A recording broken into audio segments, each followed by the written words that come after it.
हा भाग 2 आहे. मागील भागात आपण उर्मिलाच्या आयुष्यातील सुरुवातीचा संघर्ष, तिची शांतता आणि तिच्या मनात तयार होणारे सूक्ष्म प्रश्न पाहिले होते. त्या सगळ्यानंतरचा हा पुढचा टप्पा आहे, जिथे तिच्या आतला संघर्ष अधिक खोलवर जातो. या टप्प्यावर उर्मिलाच्या आयुष्यात शांततेचा भास असतो, पण ती शांतता खरी नसते.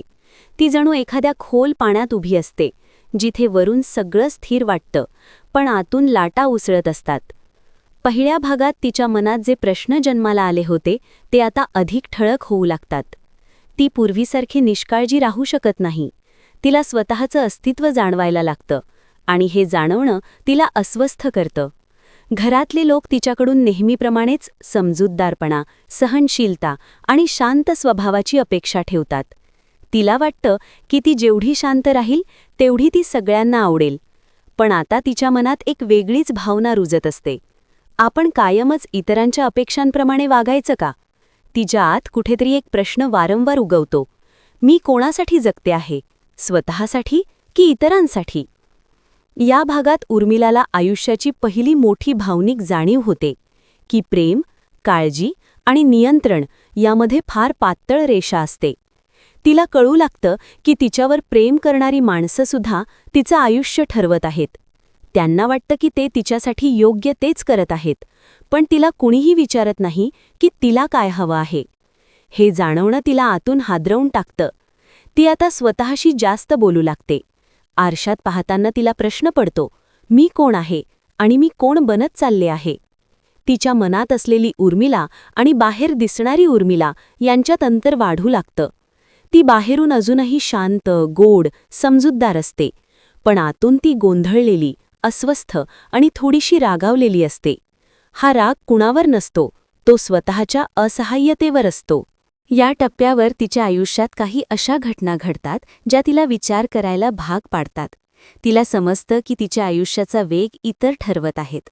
कुठे शिकायचं, काय करायचं, पुढे कसं जगायचं हे सगळं आधीच ठरलेलं आहे. तिला फक्त त्यात बसायचं आहे. ही जाणीव तिला आतून मोडून काढते, कारण तिला वाटतं की तिचं आयुष्य म्हणजे एखादी पटकथा आहे आणि ती फक्त त्यातली एक भूमिका निभावत आहे. तिच्या मनात एक विचित्र भीती निर्माण होते. हीच का माझी संपूर्ण कथा? मी एवढ्यावरच थांबणार आहे का?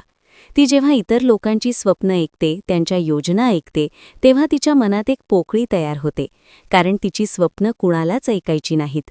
ती हळूहळू स्वतःच्याच स्वप्नांवर शंका घेऊ लागते. कदाचित माझं काही मागणं चुकीचं आहे? कदाचित मला जास्त अपेक्षा आहेत? कदाचित मीच जास्त विचार करते आहे? या भागात तिच्या भावनिक संघर्षाला अधिक खोलवर नेण्यात आला आहे. ती बाहेरून हसत असते, पण तिच्या हसण्यात आता एक वेगळाच थकवा असतो.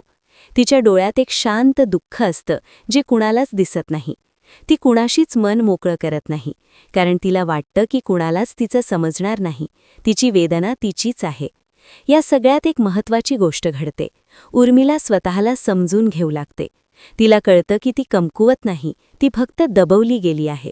ही जाणीव खूप सूक्ष्म असते, पण ती तिच्या आयुष्यात मोठा बदल घडवणारी असते. ती अजून उघडपणे काही बोलत नाही, पण ती आतून बदलत असते. तिचा शांतपणा आता केवळ स्वभाव नसून एक मुखवटा बनतो. या भागाचा शेवट फार नाट्यमय नसतो, पण तो खोलवर परिणाम करणारा असतो. उर्मिलाच्या मनात एक ठाम भावना निर्माण होते. काहीतरी बदलायला हवं. तिला अजून माहीत नसतं की काय, कसं आणि केव्हा, पण इतकं नक्की असतं की ती जशी आहे तशी कायम राहू शकणार नाही. हा बदल तिच्या आतच सुरू झालेला असतो.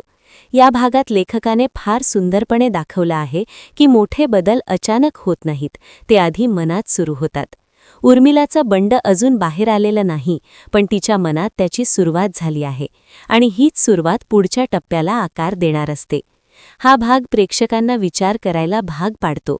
अनेकांना जाणवतं की आपणही कधीतरी असंच गप्प बसून सगळं स्वीकारलं आहे.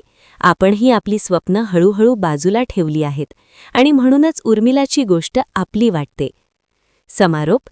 या भागात आपण पाहिलं की उर्मिलाचा संघर्ष आता फक्त बाहेरचा न राहता आतला झाला आहे. तिचं बंड अजून शब्दात व्यक्त झालेलं नाही, पण तिच्या मनात त्याची ठिणगी पेटलेली आहे. हा बदल हळूहळू आकार घेत आहे आणि याच बदलातून तिच्या आयुष्याची खरी दिशा ठरणार आहे. पुढील भागात म्हणजेच भाग 3 मध्ये आपण पाहणार आहोत की हा आतला बदल तिच्या आयुष्यात बाहेर कसा उमटतो आणि ती स्वतःसाठी उभी राहण्याचा निर्णय कसा घेते.